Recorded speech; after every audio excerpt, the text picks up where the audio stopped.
श्रीमद्भागवत दसम स्कंद में 98वां अध्याय। मैं भक्तगणों आपको भगवान श्री कृष्ण की अन्यायन विवाहों की कथा कहूँगा। आप इसको ध्यानपूर्वक सुनें और आपसे नर्म निवेदन है कि आप भक्ति माँ भगवती चैनल को लाइक करें, सब्सक्राइब जरूर करें। कृष्ण भगवान आपका कल्याण करेंगे। कथा सुनिए। श्री सुखदेव जी कहते हैं, परीक्षित, अब पांडवों का पता चल गया था कि वे लाक्षा भवन में जले नहीं हैं। एक बार भगवान श्री कृष्ण उनसे मिलने के लिए इंद्रप्रस्थ पधारे। उनके साथ सात्विक आदि बहुत से यदुवंशी भी थे। जब वीर पांडवों ने देखा कि सर्वेश्वर भगवान श्री कृष्ण पधारे हैं तो जैसी प्राण का संचार होने पर सभी इंद्रियां सचेत हो जाती हैं, वैसे ही वे सबके सब एक साथ उठ खड़े हुए। वीर पांडवों ने भगवान श्री कृष्ण का आलिंगन किया। उनके अंग संग से इनके सारे पाप ताप धुल गए। भगवान की प्रेम भरी मुस्कुराहट से सुशोभित मुख सुषमा देखकर वे आनंदमय मग्न हो गए। भगवान श्री कृष्ण ने युधिष्ठिर और भीमसेन के चरणों में प्रणाम किया और अर्जुन को हृदय से लगाया। नकुल और सहदेव ने भगवान के चरणों की वंदना की। जब भगवान श्री कृष्ण श्रेष्ठ सिंहासन पर विराजमान हो गए तब परम सुंदर श्याम वर्ण द्रौपदी, जो नवविवाहिता होने के कारण तनिक लज्जा रही थी, धीरे धीरे भगवान श्री कृष्ण के पास आई और उन्हें प्रणाम किया। पांडव ने भगवान श्री कृष्ण के समान ही वीर सात्यकी का भी स्वागत सत्कार और अभिनंदन वंदन किया। वे आसन पर बैठ गई। दूसरे यदुवंशियों का भी यथा योग्य सत्कार किया गया तथा वे भी श्री कृष्ण के चारों ओर आसनों पर बैठ गए। इसके बाद भगवान श्री कृष्ण अपनी फूफा कुंती के पास गए और उनके चरणों में प्रणाम किया। कुंती जी ने अत्यंत स्नेहवश उन्हें अपने हृदय से लगा लिया। उस समय उनके नेत्रों में प्रेम के आंसू छलक आए। कुंती जी ने श्री कृष्ण से अपने भाई बंधुओं की कुशल क्षेम पूछी और भगवान ने भी उनका यथोचित उत्तर देकर उनसे उनकी पुत्र वधू द्रौपदी और स्वयं उनका कुशल मंगल पूछा। उस समय प्रेम की विहलता से कुंती जी का गला रूठ गया था। नेत्रों से आंसू बह रहे थे। भगवान के पूछने पर उन्हें अपने पहले के कलेश याद आने लगे और वे अपने को बहुत संभाल कर, जिनका दर्शन समस्त कलेशों का अंत करने के लिए ही हुआ करता है, और भगवान श्री कृष्ण से कहने लगे, श्री कृष्ण, जिस समय तुमने हम लोगों को अपना कुटुंबी संबंधी समझकर स्मरण किया और हमारा कुशल मंगल जानने के लिए भाई अंकुर को भेजा, उस समय हमारा कल्याण हो गया। हम अनार्थों को तुमने सनाथ कर दिया। मैं जानती हूँ कि तुम संपूर्ण जगत के परम हितैषी सुहृदय और आत्मा हो। यह अपना है और यह पराया, इस प्रकार की भ्रांति तुम्हारे अंदर नहीं है। ऐसा होने पर भी श्री कृष्ण, जो सदा तुम्हें स्मरण करते हैं, उनके हृदय में आकर तुम बैठ जाते हो और उनकी कलेश परंपरा को सदा के लिए मिटा देते हो। युधिष्ठिर ने कहा, सर्वेश्वर श्री कृष्ण, हमें इस बात का पता नहीं है कि हमने अपने पूर्व जन्म में या इस जन्म में कौन सा कल्याण साधन किया है। आपका दर्शन बड़े बड़े योगेश्वर भी बड़ी कठिनता से प्राप्त कर पाते हैं और हम कुबुद्धियों को घर बैठे ही आपके दर्शन हो रहे हैं। राजा युधिष्ठिर ने इस प्रकार भगवान का खूब सम्मान किया और कुछ दिन वहां रहने की प्रार्थना की। ईश्वर भगवान श्री कृष्ण इंद्रप्रस्थ की नर नारियों को अपनी रूप माधुरी से नयनानंद का दान करते हुए बरसात के 4 महीनों तक सुखपूर्वक वहीं रहे। परीक्षित, एक बार वीर शिरोमणि अर्जुन ने गांडी धनुष और अक्षय बाण वाले 2 तरकस लिए तथा भगवान श्री कृष्ण के साथ कवच पहनकर अपने उस रथ पर सवार हुए जिस पर वानर चिन्ह से चिन्हित ध्वजा लगी हुई थी। इसके बाद विपक्षी वीरों का नाश करने वाले अर्जुन उस गहन वन में शिकार खेलने गए जो बहुत से सिंह बाघ आदि भयंकर जानवरों से भरा हुआ था। वहां उन्होंने बहुत से बाघ, सुअर, भैंसे, काले हिरन, सरव, गौय, नीलापन लिए हुए भूरे रंग का एक बड़ा हिरन, गैंडे, हरिणी, खरगोश और शलक शाही आदि पशुओं पर अपने बाणों का निशाना लगाया। उनमें से जो यज्ञ के योग्य थे उन्हें सेवकगण पर्व का समय जानकर राजा युधिष्ठिर के पास ले गए। अर्जुन शिकार खेलते खेलते थक गए थे। अब वे प्यास लगने पर यमुना जी के किनारे गए। भगवान श्री कृष्ण और अर्जुन दोनों महारथियों ने यमुना जी में हाथ पैर धोकर उनका निर्मल जल पिया और देखा कि एक परम सुंदरी कन्या वहां तपस्या कर रही है। उस श्रेष्ठ सुंदरी की जगह, दांत और मुख अत्यंत सुंदर थे। अपने प्रिय मित्र श्री कृष्ण के भेजने पर अर्जुन ने उसके पास जाकर पूछा, सुंदरी तुम कौन हो, किसकी पुत्री हो, कहाँ से आई हो और क्या करना चाहती हो। मैं ऐसा समझता हूं कि तुम अपने योग्य पति चाह रही हो। हे कल्याणी, तुम अपनी सारी बात बताओ। कालिंदी ने कहा, मैं भगवान सूर्यदेव की पुत्री हूं। मैं सर्वश्रेष्ठ वरदानी भगवान विष्णु को पति के रूप में प्राप्त करना चाहती हूँ और इसीलिए यह कठोर तपस्या कर रही हूँ। वीर अर्जुन, मैं लक्ष्मी के परम आश्रय भगवान को छोड़कर और किसी को अपना पति नहीं बना सकती। अनार्थों के एकमात्र सहारे प्रेम वितरण करने वाले भगवान श्री कृष्ण मुझ पर प्रश्न हो। मेरा नाम है कालिंदी।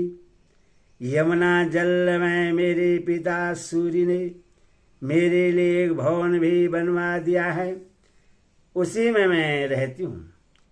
जब तक भगवान का दर्शन न होगा मैं यहीं रहूंगी।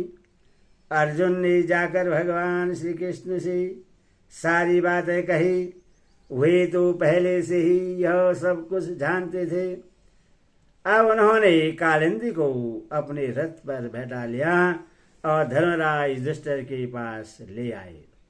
इसके बाद पांडवों की प्रार्थना से भगवान श्री कृष्ण ने पांडवों के रहने के लिए एक अत्यंत अद्भुत और विचित्र नगर विश्वकर्मा के द्वारा बनवा दिया।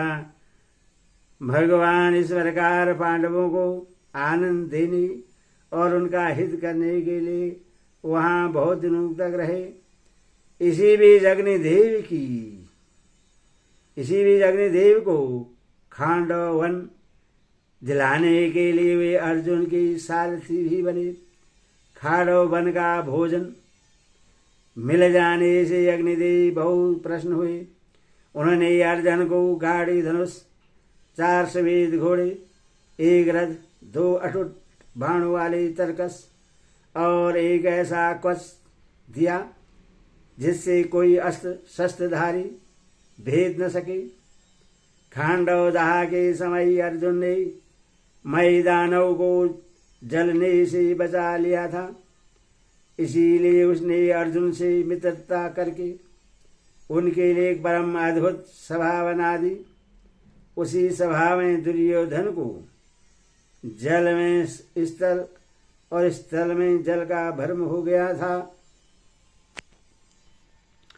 कुछ दिनों के बाद भगवान श्री कृष्ण अर्जुन की अनुमति एवं अन्य संबंधियों का अनुमोदन प्राप्त करके सात्यकी आदि के साथ द्वारका लौट आए। वहाँ आकर उन्होंने विवाह के योग्य ऋतु और ज्योतिष शास्त्र के अनुसार परसिद्ध पवित्र लग्न में कालिंदी जी का पाणी ग्रहण किया। इससे उनके स्वजन संबंधियों को परम मंगल और परमानंद की प्राप्ति हुई। अवंती उज्जैन देश के राजा थे। बिंद और अनुबिंद वे दुर्योधन के वशवर्ती तथा अनुयायी थे। उनकी बहन मित्र बिंदा ने स्वयंवर में भगवान श्री कृष्ण को ही अपना पति बनाना चाहा, परंतु बिंद और अनुबिंद ने अपनी बहन को रोक दिया। परीक्षित, मित्र बिंद श्री कृष्ण की फूफा राजाधी देवी की कन्या थी। भगवान श्री कृष्ण राजाओं की भरी सभा में उससे बलपूर्वक हर ले गए। सब लोग अपना सा माहौल लिए देखते ही रह गए। परीक्षित, कौशल देश की राजा थे नग्नजित। वे अत्यंत धार्मिक थे। उनकी परम सुंदरी कन्या का नाम था सत्या। नग्नजित की पुत्री होने से वह नग्नजीती भी कहलाती थी। परीक्षित, राजा की प्रतिज्ञा के अनुसार 7 दुर्दांत बैलों पर विजय प्राप्त न कर सकने के कारण कोई राजा उस कन्या से विवाह न कर सके, क्योंकि उनके सींग बड़े तीखे थे और वो बैल किसी वीर पुरुष की गंध भी नहीं सह सकते थे। जब यदुवंश शिरोमणि भगवान श्री कृष्ण ने यह समाचार सुना कि जो पुरुष उन बैलों को जीत लेगा उससे ही सत्या प्राप्त होगी, तब वे बहुत बड़ी सेना लेकर कौशलपुरी अयोध्या पहुँचे। कौशल नरेश महाराज नग्नजित ने बड़ी प्रसन्नता से उनकी अगुवानी की और आसन आदि देकर बहुत बड़ी पूजा सामग्री से उनका सत्कार किया। भगवान श्री कृष्ण ने भी उनका बहुत अधिक अभिनंदन किया। राजा नग्नजित की कन्या सत्या ने देखा कि मेरे चिर अभिलक्षित रमा रमण भगवान श्री कृष्ण यहाँ पधारे हैं। तब उसने मन ही मन यह अभिलाषा की कि यदि मैंने भरत नियम आदि का पालन करके इन्हीं का चिंतन किया है तो ये ही मेरे पति हों और मेरी विशुद्ध लालसा से पूर्ण करें। नाग्नजीती सत्या मन ही मन सोचने लगी, भगवती लक्ष्मी, ब्रह्मा, शंकर और बड़े बड़े लोकपाल जिनके पद पंकज का पराग अपने सिर पर धारण करते हैं और जिन प्रभु ने अपनी बनाई हुई मर्यादा का पालन करने के लिए ही समय समय पर अनेकों लीला अवतार ग्रहण किए हैं, वे प्रभु मेरे किस धर्म व्रत अथवा नियम से प्राप्त होंगे।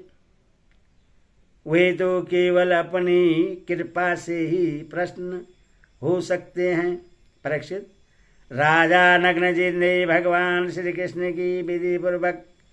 अर्चना पूजा करके यह प्रार्थना की, जगत के एकमात्र स्वामी नारायण आप अपने स्वरूपभूत आनंद से ही परिपूर्ण हैं और मैं हूँ एक तुच्छ मनुष्य, मैं आपकी क्या सेवा करूं।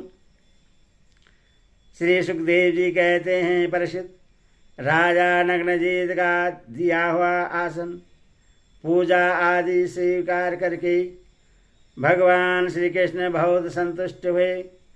उन्होंने मुस्कुराते हुए मेघ के समान गंभीर वाणी से कहा। भगवान श्री कृष्ण ने कहा, राजन, जो क्षेत्री अपने धर्म में स्थित है उसका कुछ भी मांगना उचित नहीं। धर्मज्ञ विद्वानों ने उसके इस कर्म की निंदा की है, फिर भी मैं आपसे सौहार्द का, प्रेम का संबंध स्थापित करने के लिए आपकी कन्या चाहता हूँ। हमारे यहाँ इसके बदले में कुछ शुल्क देने की प्रथा नहीं है। राजा नग्नजित ने कहा, प्रभु, आप समस्त गुणों के धाम हैं, एकमात्र आश्रय हैं। आपके वह स्थल पर भगवती लक्ष्मी नित्य निरंतर निवास करती है। आपसे बढ़कर कन्या के लिए अभिष्ट वर भला और कौन हो सकता है। परंतु यदुवंश शिरोमणि, हमने पहले ही इस विषय में एक प्रण कर लिया है। कन्या के लिए कौन सा वर उपयुक्त है, उसका बल पुरुष कैसा है इत्यादि बातें जानने के लिए ही ऐसा किया गया है। वीर श्रेष्ठ श्री कृष्ण, हमारे सातों बैल किसी के वश में न आने वाले और बिना सदाए हुए हैं। इन्होंने बहुत से राजकुमारों के अंगों को खंडित करके उनका उत्साह तोड़ दिया है। श्री कृष्ण, यदि इन्हें आप ही नाथ लें, अपने बस में कर लें, तो लक्ष्मीपते आप ही हमारी कन्या के लिए अभिष्ट वर होंगे। भगवान श्री कृष्ण ने राजा नग्नजित का ऐसा प्रण सुनकर कमर में फेंट कस ली और अपने 7 रूप बनाकर खेल खेल में ही उन बैलों को नाथ लिया। इससे बैलों का घमंड चूर हो गया और उनका बल पुरुष भी जाता रहा।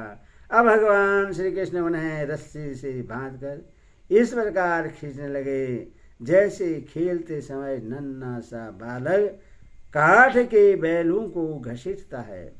राजा नग्नजित को बड़ा विस्मय हुआ। उन्होंने प्रश्न होकर भगवान श्री कृष्ण को अपनी कन्या का दान कर दिया और सर्वशक्तिमान भगवान श्री कृष्ण ने भी अपनी अनुरूप पत्नी सत्या का विधिपूर्वक पाणी ग्रहण किया। रानी ने देखा कि हमारी कन्या को उसके अत्यंत प्यारे भगवान श्री कृष्ण ही पति के रूप में प्राप्त हो गए हैं। उन्हें बड़ा आनंद हुआ और चारों ओर बड़ा भारी उत्सव मनाया जाने लगा। शंख ढोल नगारे बजने लगे, सब और गाना बजाना होने लगा। ब्राह्मण आशीर्वाद देने लगे। सुंदर वस्त्र, पुष्पों के हार और गहनों से सज धज कर नगर के नर नारी आनंद मनाने लगे। राजा नग्नजित ने 10,000 गौएं और 3,000 ऐसी नवयुवती दासियां जो सुंदर वस्त्र तथा गले में स्वर्णहार पहने हुए थी दहेज में दी। इनके साथ ही 9,000 हाथी, 9 लाख रथ, 9 करोड़ घोड़े और 9 अरब सेवक भी दहेज में दिए। कौशल नरेश राजा नग्नजित ने कन्या और दामाद को रथ पर चढ़ाकर एक बड़ी सेना के साथ विदा किया। उस समय उनका हृदय वात्सल्य स्नेह के उद्रेक से द्रवित हो रहा था।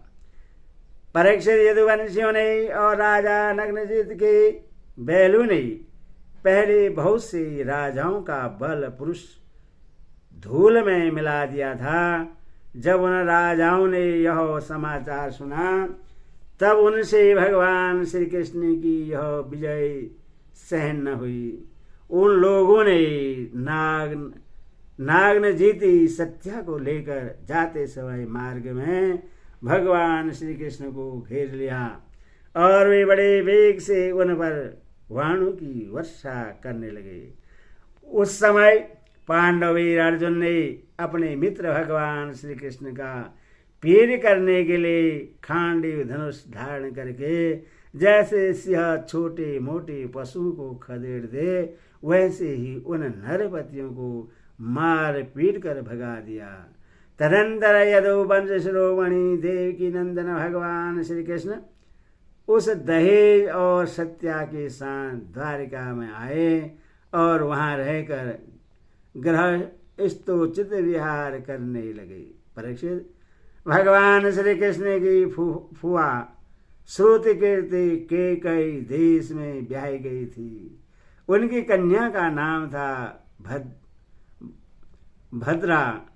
उसके भाई संतरन आदि ने उसे स्वयं ही भगवान श्री कृष्ण को दे दिया और उन्होंने उसका पानी ग्रहण किया।